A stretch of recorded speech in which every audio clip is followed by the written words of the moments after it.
This is Mughal Emperor Jahangir standing atop a globe. Now let's take a closer look. What exactly is painted on this globe? At first glance, the markings look like gibberish. They don't seem to resemble any of the continents we'd recognize on our modern world map. But in another painting, things start to look more familiar. Here, these curved marks resemble Africa, and the path beneath Jahangir's feet, that looks unmistakably like India. The strange part is, Mughals were never a seafaring empire. Historians often point out that while rulers in Europe were sending men like Vasco da Gama and Columbus to discover sea routes to India and the Americas, the Mughals were, well, busy being Mughals. Yeah, boy. So how did Mughal painters come to know about the shapes of distant continents, the placement of India, and the way the world is connected together? In this video, we'll explore the fascinating story of how Mughal emperors imagined the world physically and how their major paintings reveal a unique worldview. Part artistry, part geography, and part mystery. In 1579, a letter arrived at the court of the Portuguese viceroy in Goa. It was from none other than Emperor Akbar. His request? That a group of learned Jesuits be sent to his capital at Fatehpur Sikri. The Jesuits had no idea that they were only meant to be one among many scholars in Akbar's famous Ibadat Khana, the house of worship. They believed this was their chance to convert the Badshah of Hindustan to Christianity. So they set out carrying with them gifts they thought might please the emperor. Among them was something truly remarkable, an atlas.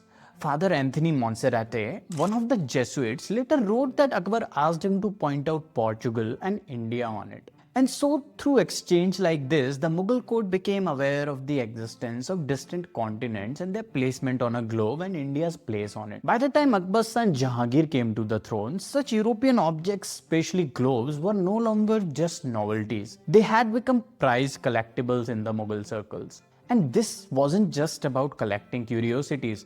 There was genuine cultural exchange taking place. Take a look at one fascinating example. A 13-year-old Abul Hasan, the man who will become one of the chief artists for Jahangir, imitating a European painting. Over time, these globes and European artifacts weren't just decorations. They became symbols of knowledge, power, and prestige. Which brings us back to those striking paintings of Jahangir, depicted holding or standing over the globes. Let's start with this painting. Jahangir slaying a human figure that represents poverty. Look closely and you'll see he's standing on a globe. But here the globe looks more like a rough collection of land and water.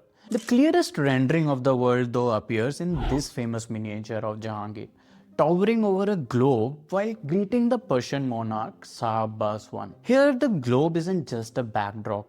It's a statement of power and knowledge. We don't know exactly which European maps Mughal artists were using as a reference, but when you compare these miniatures with contemporary charts like the Cantino map of 1502, the inspiration becomes clear.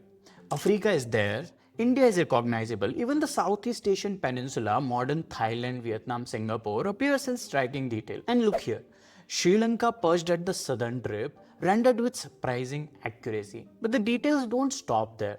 In Ortelius' map of Africa, the Nile is drawn as a single river that branches into two arms as it flows northward. Amazingly, the Mughal artist reproduces this tiny precise feature. And look again, modern Australia, then known as Hollandia Nova, after the Dutch seafarers first sighted it, makes a ghostly appearance in Abu al-Hasan's map, with a shape eerily close to early European renderings. The attention to detail is astonishing.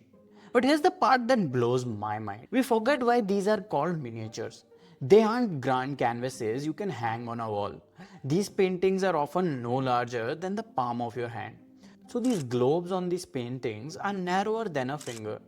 And yet within that tiny space, Mughal artists managed to capture the outlines of continents, rivers, islands, an entire world map faithfully, line by line. That's not just art, that's a marriage of knowledge, precision and vision to the zenith of artistry during that time.